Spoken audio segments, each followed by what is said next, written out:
Hello, everyone, and welcome back to another Change the Air Foundation interview. My name is Kendra Seymour, and today we're going to be talking about a topic that I think has crossed the minds of most people who have spent time thinking about indoor air quality, and that's air purifiers, air cleaners. So, if you're like me, you think, I want clean indoor air. I'm going to go buy an air cleaner, an air purifier. Ta-da, my problem solved. But as our guest today will explain, it's a little bit more involved and complicated than that, which is why I'm very happy to welcome our guest today, Carl Grimes. So Carl, thank you so much for being here. Thank you for inviting me. This is a interesting topic. It's so simple, but it's not.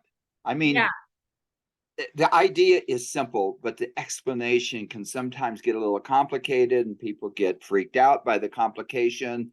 We can do math, okay? But mhm, nobody wants to do math. So we'll try to keep it as simple as possible here so that people can understand what to expect from an air cleaner and what not to. exactly. Because as a consumer, when I went to go buy some for my home many years ago, I was like, okay, there's a $300 machine, there's a $3,000 machine. What's the difference? And do they remove all pollutants or just some? And what about all the bells and whistles? So I know if I'm having those Right. questions, I bet people listening out there are too. So before we even jump into it, tell us a little bit about your background and how you came into the indoor air quality space. Well, it started at birth. uh, Seriously, I had some health issues when I was an infant, when I was young. I was seemingly always sick before school age, even, and I had my tonsils removed just before first grade. And I remember that winter, it was like the sun came out, and was life was easy and enjoyable and so forth. And but slowly over the next year, it kind of reverted back to what it was before. So something I didn't, nobody knew it at the time.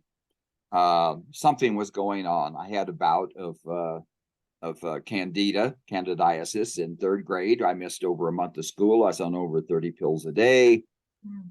The doctor was saying, you can't be sick. You were just sick last week. So it's got to be a virus. It's affecting your lungs. So he called it viral pneumonia. Now, there is such a thing as viral pneumonia, but not back in 1948, okay, or 49. Uh, and I can still remember what it felt like that month in bed with that massive, you know, uh, yeast infection of the gut. And then it kind of went away and it come back. And in high school, at the end of that, in college, it came back again and went away. And then in my late 40s, early 50s, it really hit full time, whatever it is. So this was back in the early to mid 1980s. Nobody knew anything about any of this. Nobody was talking about mold at all. As far as yeast infection, whether it was for women or for men or in the gut or any of the mucous membranes, uh, Orrin Truss was a big advocate, and William Crook wrote a book called The Yeast Connection, and they were absolutely vilified. Okay. I had the honor of actually meeting Dr. Crook. We had a small um, support group here in Denver, Colorado at the time that I was going to, and they had him come in and speak. And that was the first orientation to that part of it.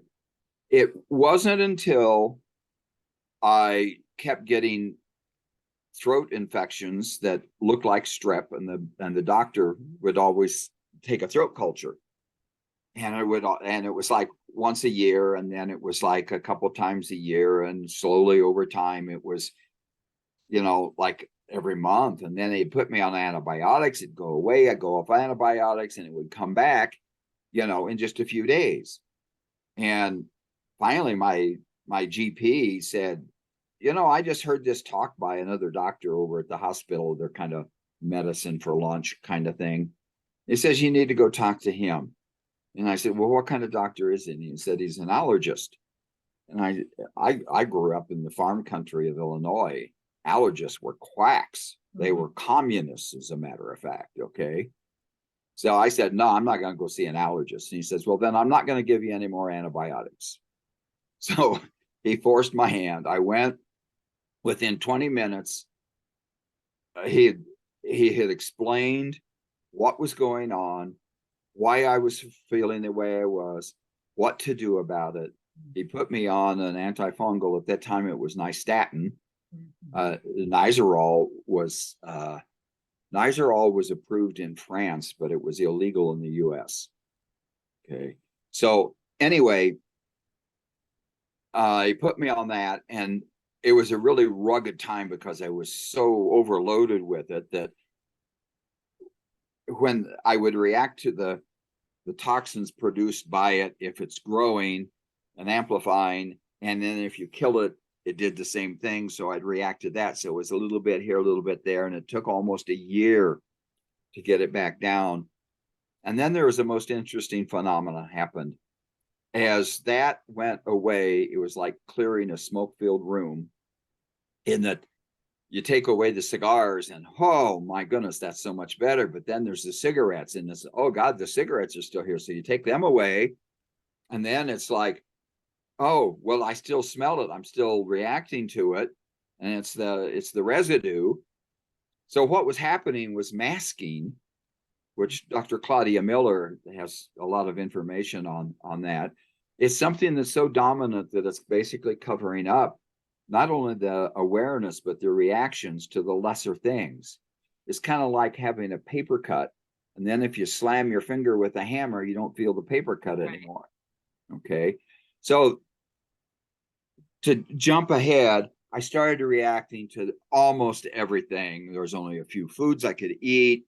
I was reacting to fragrances. The house I was living in had mold issues, pet dander, all kinds of things. And it was a long struggle that I won't get into, but there's about 2.5 years in there that I was basically disabled. I had to shut down my business and figure out what was going on. I was very fortunate, and I found some things very quickly. The other fortunate part was back then they didn't have much information about any of this.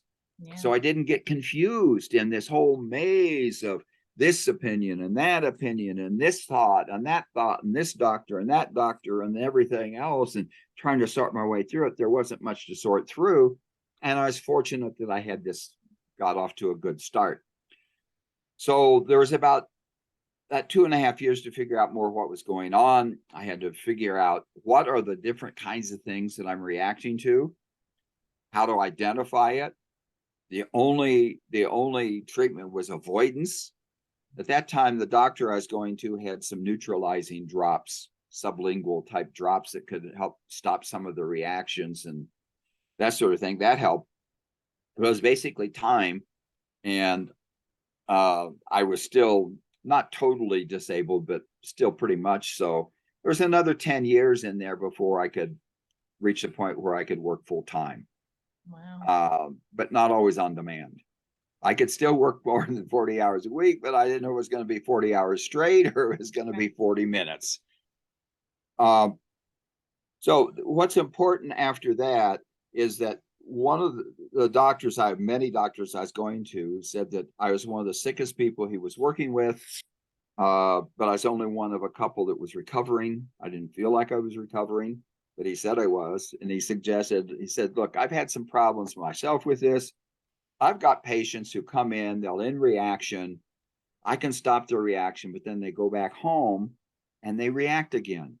So what are your thoughts about just going into the home? You don't have to fix anything, or anything like that, but just be my eyes and ears, go in and observe, talk to them, come back to me, and then I have some more information to help them with. Well, I was never very good at following directions. So I went and I talked to them. I sat down and said, I don't know what's going on. I've got my own. This is what Dr. So-and-so said. So tell me what's going on. What do you think it is? And what's your story? And what can we look around the house? I didn't know what I was looking for. But after a while, I started seeing some patterns and realized that what we were doing was sharing stories. not telling you what to do, or that my experience is your experience, or it should be, or that if I get really, really, really sick around the cat, then you should be too, you know. And so I got all that variety. And because it wasn't all mold at the time, there's almost never a mold issue then. It was, what's wrong with my house? What is it that's going on in my house? So gradually I reached the point that I was working more. He sent me more patients. They sent people, other doctors. And this is going a lot longer than I had planned. But as I'm talking about it, it's making a couple of points or so that I think is important to what I'm going to say about air cleaners. Okay, so bear with me for just another minute or two. I reached a point where I had a lot of business and I wanted to expand. I had had my own business before. I thought, okay, I'm going to create a business. I'll get this thing going. I had a problem. The people that hadn't experienced any of this weren't working out for me or my clients, because my clients didn't believe them. Because the person that hasn't experienced it has no idea what's going on. They can't relate, and they know it instantly. So I started recruiting people. That group that I was in, I recruited a number of people to come help me out, and they were very happy to do it. But unfortunately, they would go into a house where somebody's sick and they would get sick. And they said, I don't want to make myself sick. So they couldn't do it. They wouldn't do it. Okay. So eventually I wrote a book called Starting Points for a Healthy Habitat. It's been out of print a number of years now. So you can still see it. Go to Amazon and look up Starting Points for a Healthy Habitat, Carl Grimes, and you'll see it. And maybe once in a while there's a used one up there, but that led to, and thinking back, I can't remember how I sold over 3,000 copies of that book. Second printing involved and everything. But the president of a new organization called the Indoor Air Quality Association found the book. She and her husband were engineers in Florida, and they were interested in healthy homes and helping people. And they ordered a case of books. They used it, and then she asked me to speak at their first national conference. It was in Austin, Texas, and I think it was 2000. And yeah, 2000. My book was printed in 1999. And there, a person in the audience said that he's involved in another organization that they're starting to write a new standard for mold remediation, and would I be interested in participating? So I did, and 3 years later, we published the first industry consensus mold remediation standard in the country. It's the S520. It's the standard for professional mold remediation. It's now ANSI accredited, which is the closest thing you can get to legislation and still be voluntary. There's a lot of documentation and peer review and public review that goes through to get that accreditation. That led to my working then on the S500, revising it. That's the water damage restoration standard. That then led to the 2 duct cleaning standards by National Air Duct Cleaners Association and the American the Council of Air Conditioning ACCA, yeah, Air Conditioning Conference of America, and integrating the mold remediation into air duct cleaning. Okay, I was asked to serve on the board of IAQA, which I did for over 13 years, and I was president of IAQA for 2.5 years. At the end of my presidency, I was asked to serve as vice president of practice for the International Society of Indoor Air Quality and Climate, which I did for the 4 years. There was also a time in there that with people that I met, that they're always asking me to, I never had to go out and market myself after that. People, they would hear about me and there was something about it. And I'd ask them, well, why? I'm not a PhD. I'm not a medical doctor. But yet I was asked to serve on this medical committee, writing medical consensus standards for allergists. And we did. I was like almost 6 years on that. As one of the interest was, myself and another person, was allergy is environmental. Okay. There's pet dander, dog and cat. There's pollen. There's dust mites. There's mold. There's chemicals. There's all kinds of things in the air that can trigger allergy and asthma. And they wanted somebody in there with practical experience in the field. And so that's how I was involved in that. And then I was asked to participate in a small committee at ASHRAE. These are mostly air conditioning and the heating people, but they now have a residential committee. And for the first time in their the total history is over 100 years. 3 years ago, for the first time ever, they allowed the use of the word health. Until then, it was forbidden. And now it's part of their 5-year strategic plan. So anyway, I was asked to join this committee. I'm now chair of that committee. And it has to do with acceptable indoor environments. It's the interactions affecting acceptable indoor environments. We're the only ones that have a definition for health, by the way. Okay. And I was also asked to serve, and I vice chair that now, is on managing building dampness. Well, as you all know, dampness is a big deal for mold. Right. Okay. These are high-level PhDs, engineers, international stuff, and why they even listen to me, I'm not really sure sometimes, but I was asked to come on as vice chair and eventually chair because they were moving toward health and they didn't know much about it, and they wanted somebody with some kind of experience with the indoor environment. So with all that background, the point of it is a couple of points. One is that I'm multidisciplinary. I'm not just mold. I'm not just chemical intolerance. I'm not just medical. I'm not just indoor environment. I'm not just anything. From the very beginning, as I figured some of this out, it was whatever affects people indoors. That's what I'm interested in. Mm-hmm. Whatever affects people indoors, that's what I want to know about. Well, back then, there were air cleaners, but there were no HEPA filtered air cleaners. Right. They had HEPA filters in industrial models, but they cost like $5,000 to $10,000. Okay, so everybody was out there with standards. We remove this much dust, and the other said, "Well, we don't remove that much dust. That's not a good standard. We remove this. We remove this size particles. We do, and you don't remove those particles, and you can't do chemicals." Then when HEPA came out as affordable, suddenly it was everybody wanted HEPA filters. And a lot of people had HEPA filtered air cleaners. Okay. Well, now everybody's the same.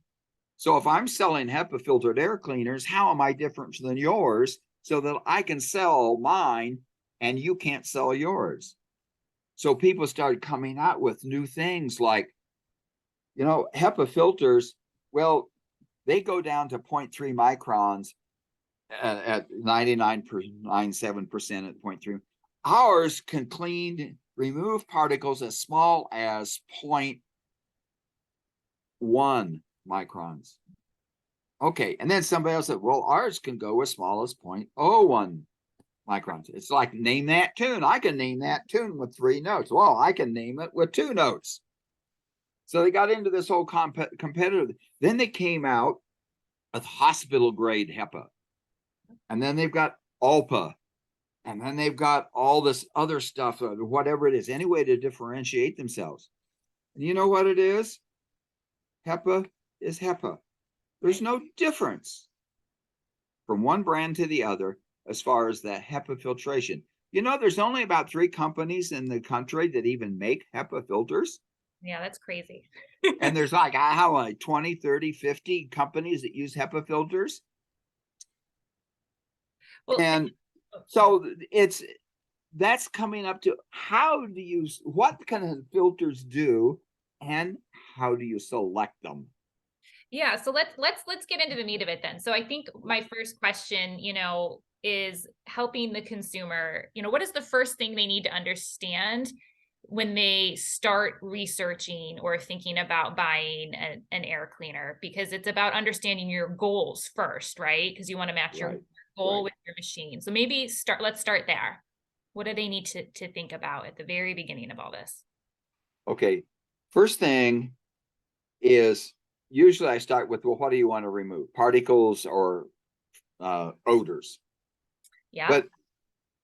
And that's a big difference, because HEPA filters, we remove particles, and they can help reduce odors because a lot of molecules piggyback on the particles, or it will make a difference. But basically, they can't do it. So for chemicals and fragrances and odors, you need either activated charcoal or potassium permanganate. Zeolite can also help with some. Okay. But each of those has particular advantages and disadvantages. None of them, they each take a spectrum of the type of chemicals that's in the air. So, for example, zeolite has a affinity more for ammonia. So if you got pet urine odors, it's really great for that. But it's not going to do much for car exhaust or perfume. Mm-hmm. Okay. Potassium permanganate is kind of like ozone, but it's not out in the air. It's little particles that oxidize things that come and attach themselves to it, and they can break those down. So that's helpful for like car exhaust and those types of things. Charcoal is even better for that, because charcoal is carbon, which is what car exhaust and other types of chemicals are like. So that's it. You have to know those differences for chemicals. For particles, it's just HEPA filters. Now, there's other things that go into that, but number one, even before that, is you've got to understand that you can't just get any air filter, plug it in. You have to turn it on. Okay. And I say that because when EPA came out with their guidance on air cleaners about 4 or 5 years ago now, one of the findings was that they had a number of people that said, yes, my air cleaner really works great. And when they went to look at it, it wasn't even plugged in, or it wasn't turned on. Or on all the way. So Or we're going to get all the way. Yeah, we're going to talk about that. So just to kind of summarize for people listening, Yeah. it sounds like if you need to think about your goal. If your goal is to take care of particulate matter, which might be things like mold, mycotoxins, fragments, pet dander, things like that, Right. you're talking HEPA filtration. If you're concerned about odors, VOCs, things like that, you need something with that carbon or charcoal component or the other materials you mentioned. So once you're clear on what you're trying to remove, now you're kind of ready for the next step. So let's go into our next question then. So what are the different types of air cleaners and how do they work exactly? Because there's considerations for each.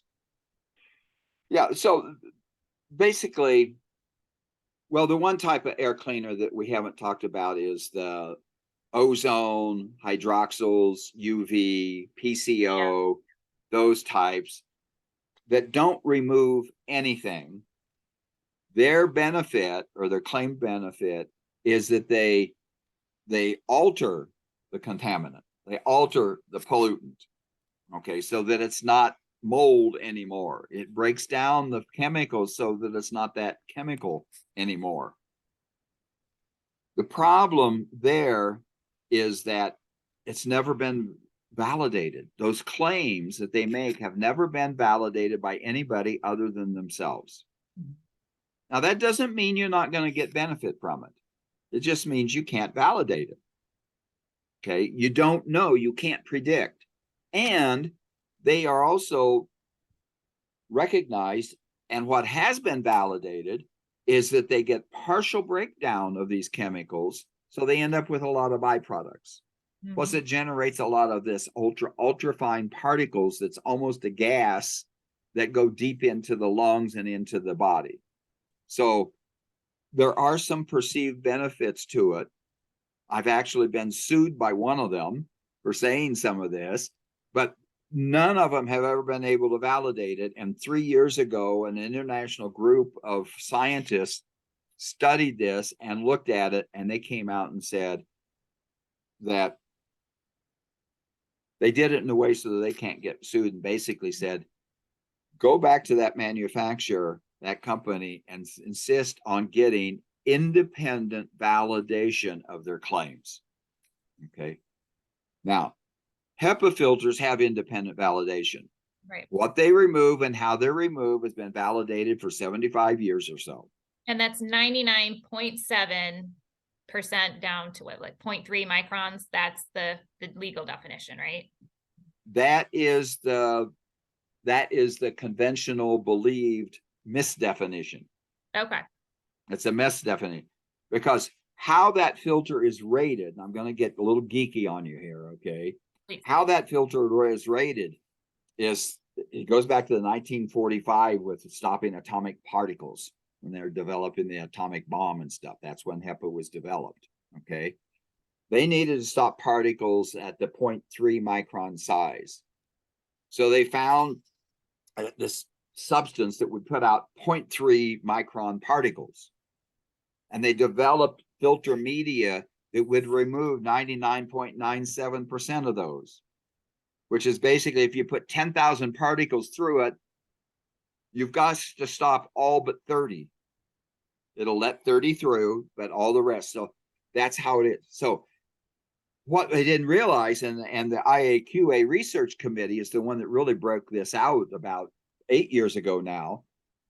Our research committee was looking at how to measure HEPA filtration, HEPA filters, to see if they really were working or not. We found out most of them leak around the edges, stuff like that. But anyway, what they found out, and when they went to manufacturers and said, hey, could you donate some equipment so we can use it? And they said, yeah. And then they came back and they started asking questions, and industry said, oh yeah, we've known that forever, that HEPA filters reduce way below 0.3 microns. They can go down to 0.1 micron. They can go down to 0.01 micron, just like all the others. And they can actually remove particles as small as, but they don't tell you how many they remove. Okay. So is it just to make sure we're all following on here? So it's because this question comes up all the time.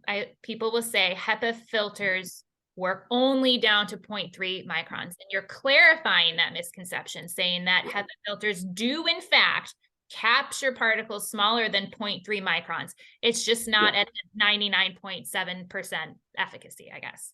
Actually, it's 99.99 smaller. So to get particles that small, let me back up. To get big particles, it's like a screen wire or a sieve, a salad screener in your kitchen. You got holes to let the water through, and anything bigger than that gets blocked. Well, that's a physical blocking of filtration. But when you get particles down to 0.3 microns and smaller, the holes in your sieve are so small you can't get the air through it. Mm-hmm. So they had to have a technology that will stop those smaller particles, even though the holes are bigger than the particles. So there's actually, between the airflow rate and the type of material, they can stop particles much, much smaller than the pore size of the filter. Okay. But it's like 3 different physics principles involved. So one set removes big particles and then can't remove small particles. The other one can remove small particles, but not the big ones. And I'll try to get my hands here. As they come down, as they come and meet right there, that's the low spot. Worst case is 0.3 microns. Okay. So 99.97% at 0.3 microns is not the smallest, it's the worst case. Yeah. So they have no particle counters now. They can measure almost absolute 99.9799%, way below 0.3 microns. So that's good news, because I know that's something that worries people, because HEPA is HEPA is HEPA, right? Right, Let's take a moment. I want to get into filters a little bit more, but just so that everyone's still right, following. They're generally speaking, it's fair to say two types, right? Those that clean the air by removing it using a filter, like a HEPA right. filter. And then when we first started talking about it, those that clean the air by adding something to the environment that That's right. changes that pollutant, if you will. That's So right. okay, so we got those two different kinds. So for the HEPA filter, you had talked about medical grade HEPA and the other ones. Can you talk about the differences now? Because that seems to be, they market that, oh, this is better than HEPA. So what does all that mean? It's magical marketing words. It means nothing. It's just a way to describe a difference between my product and your product, and do it in a way that will convince you that mine is better than yours. Now, you mentioned earlier ones with bells and whistles. The ones that are like, I don't know, 600, 700, 1,000 and more dollars have bells and whistles. They don't alter anything about how they filter. They can't improve on the HEPA filter. It is what it is, and that's it. But it is helpful to know when to change the filter. It's helpful to know sometimes, hey, what's the quality of the air? It's blue right now. Then it got yellow and red. I turn it up and then now it's green again. Okay, that may be helpful, but it doesn't actually change anything. A basic HEPA filter. In fact, I don't even know if they make them anymore, but Honeywell used to make one that was round like a, well, it was like a cylinder. And it was about $150, $180. It was just a HEPA filter, a round HEPA filter, and it did as good a job as the $1,000 ones. So to kind of tie it back to what we talked about earlier, you can have some machines that have HEPA filtration, and Right. then they might have an added component like that carbon or charcoal to help That's with right. VOCs and gases, and those come together, and those work together to remove from the air anything that you might find bothersome, Particles. particles, particulate matter. Yeah. And Right. then is there anything about these other kinds of machines that you want to add? You would talk those that add something to the environment. Is there any other thoughts? Be careful. Those are the ones that are more apt to have a complaint. Now, some people will have a complaint about HEPA filters because there's a glue involved. So people that are chemically intolerant sometimes have a problem. So whatever you do, make sure that you buy from a company that will accept returns. Make sure that they have in writing a satisfaction guarantee, or you can return it for a full refund. Okay. And make sure that it's in writing, and check to see if they have a reputation for honoring that warranty. Because there are occasional ones out there that may make the claim and then they say, oh, well, did you check this? Did you check that? It's a 30-day return privilege. And by the time they run you through the ringer, the 30 days is up and they say, okay, well, now there's an 80% restocking charge, or we won't accept a return or something. So that's what you need to do. Make sure in writing you can return it, and check the reputation that they honor it. That's the good. That customer service really matters, and I see that as a common complaint when people buy machines and there's a problem and they run into issues trying to return. Well, other than that, you do like what I do, and you buy this one, you buy that one. Next thing you know, you've got a garage full of machines that you don't use. Yeah, and you know what? Let's be honest, most of us don't have that kind of money just to waste. So once we're clear on the goals about, are we trying to move particulate matter, right? And we want Right. filtrate like a HEPA filter. Are we trying to move gases or VOCs or odors? Then we think about, okay, how does the machine work? I want one that maybe removes what's in the air, or maybe you want one that works by adding something to the air. So those are your two options. Now let's talk about, excuse me, if I'm standing there and I'm researching, I'm on the internet and I'm at a store and I understand my goals, I understand how the machine works. I want to pick the right one for my circumstances. And I'm looking at the box. What am I looking for on the package, on the website? This is where we can talk a little bit about the CADR or ACH. Right. So how am I going to pick this now? Okay. Most of them, CADR is clean air delivery rate, and I'll get into the details of that in a couple of minutes here. What they used to have, and some of them still do, is they say this is effective for a 250 square foot room, or this will clean 300 square feet, or some of them will even say this is 3,000 square feet. Well, what is the difference? This is perhaps the most important part of selecting any kind of air cleaner, whether it's HEPA or non-HEPA, imaginary, heat, voodoo, magic wand, or anything else. They can only clean the air. And this is true for the ones that are non-HEPA. They say, oh, we send this stuff out and it seeks out mold and kills the mold. No, it doesn't. Okay.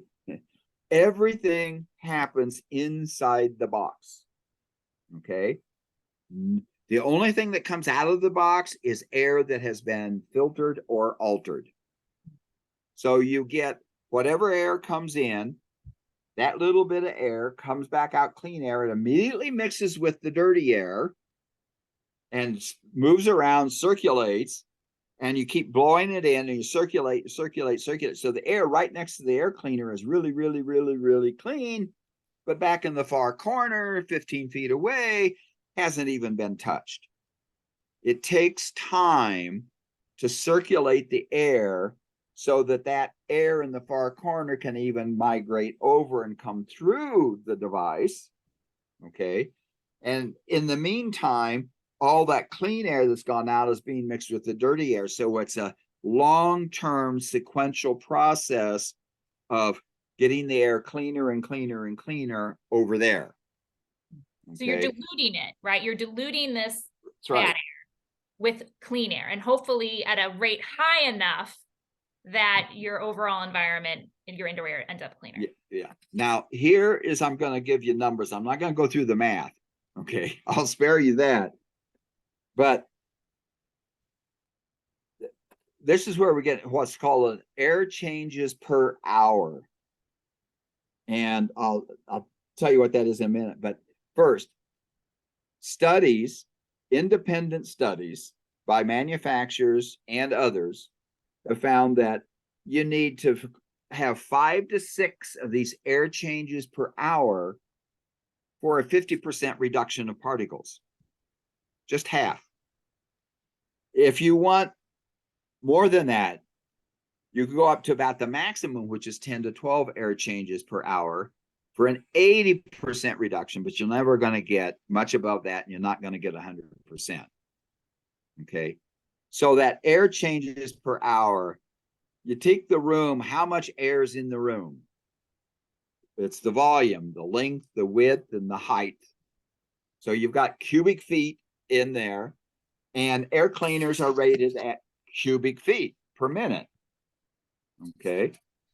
So they can move so much air each minute and each hour. You need one that has a blower big enough to move the volume of air in that room 5 to 6 times every hour to get a 50% reduction. If the room is too big, say it's twice as big, you're only going to get 2 to 3 air changes.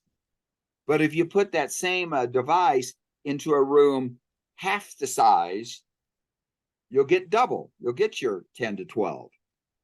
So the biggest mistake people make is to buy an air cleaner and put in too big a space. Right. Okay. You need it. You're not going to clean, none of them out there. None of them are going to clean a living room and dining room and kitchen.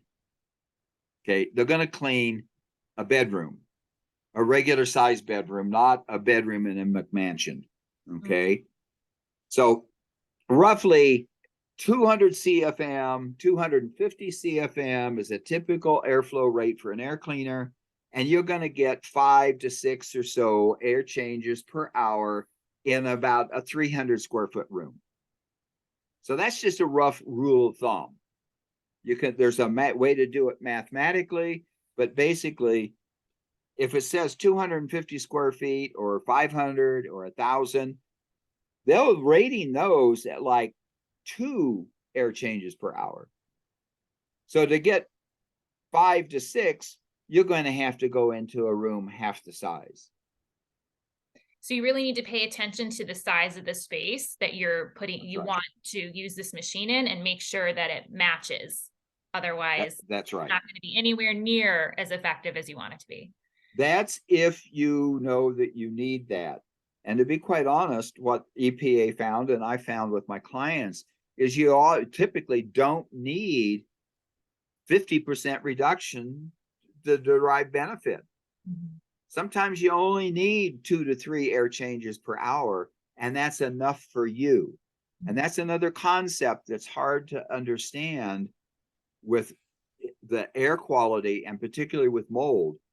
There's a lot of belief and a lot of promotion out there, not just by companies, but by people who've been severely affected by this and really need extreme help, that you've got to be perfect.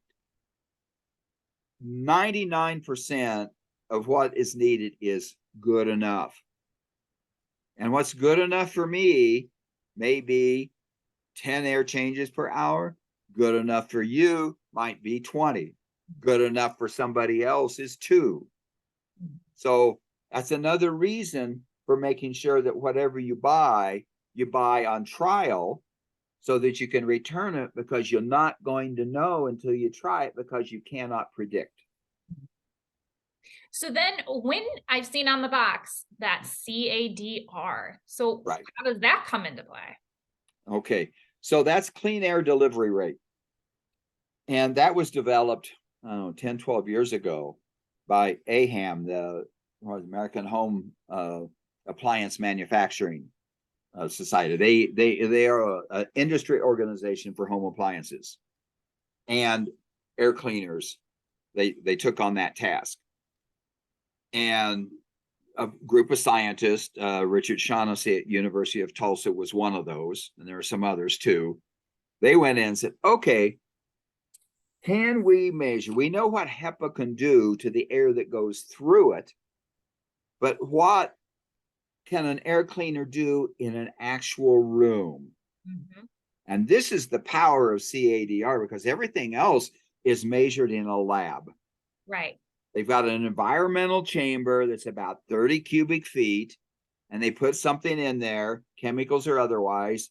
Occasionally somebody will put the measurements up on the website where you can actually find it. And yes, it reduces it. In 2 hours, it reduces it to 0. Okay. In this little thing that's half the size of half of a closet. Yeah. Okay. That's not very helpful, because if it takes 2 hours, or even if it takes 30 minutes in a closet, what's it going to take in a regular room that's 5, 10 times bigger? It's going to take 5 to 10 times longer, or 1/5 to 1/10 of the effectiveness. Okay, so CADR is based on the airflow rate of that device, and there's leakage and other things that go into it in a particular sized room. And let's measure how clean the air gets within a certain amount of time. So they have ratings, CADR of say 30. It's not really measurable, but that's what the non-HEPA filters do. It's about 30. So there is a little something there. 80 to 100 is, that's all right. 100, 200, that's better. You get up to 300 to 400 CADR, now you've got a clean machine. But it's going to cost more, because there's it's a better motor. There's less leakage around the edges of the HEPA filter. And that's the difference, not the bells and whistles, but the ability to actually clean in a real world room, house. That's the difference between the different air cleaners. So if I'm standing and I'm comparing machines, it sounds like I really want to look at that CADR. It's the level playing field to compare one machine to another. So you don't have to to be a scientist or a mathematician and run the numbers. You can look at that number, and it sounds like you said 300 to 400 that's a good machine. That's a really good one. So here's how you evaluate, because you go on to the AHAM website, and I think you're going to, yeah, you can post that, because the link to it is a little geeky, a little tricky. Anyway, you can go on there and search for what has been certified, AHAM certified CADR, okay? Or you can take a particular one you're looking at and say, well, has it been certified? This is independently validated. It's not just marketing saying this, independently validated. So it's something that you can better trust and is a better predictor of what to expect with it. And here's the trick. You can find one that has a CADR of 300 for, say, $300. And you can find one for $1,000. You can even find $1,000 ones that have a CADR of 150 instead of 300. So you buy the cheapest one that has the CADR that you want. That's simple. It's that simple. If it's between two or more of them, similar CADR, buy the cheapest one because it's validated performance. Yep. Now, there's going to be difference of color, how it looks, noise levels, bells and whistles, and things like that. But when you are extremely impacted by exposures indoors, the first thing you need is something that's going to work predictably as best you can do it. There's no absolute certainty, but there's always uncertainty. But that's how you select between different ones, whatever the brand is, whatever the model, whatever the cost. Pick the lowest cost one of the CADR that you can afford and that you want. Wow. Okay. Where were you like 8 years ago when I bought my first machine? You would have saved me a ton of time. That is really helpful information. So is there anything else? It sounds like as a consumer, you want to pay attention to how it works, right? And if it has a filter, the type of filter, Right. Understanding that HEPA is HEPA is HEPA. Right. And then you want to think about that CADR, because that takes into account the square footage, or I'm sorry, the cubic volume. The volume. So you don't even have to do the math. No. And you're looking for that 300 to 400. Okay. So as best, 100 often is good enough. Yep.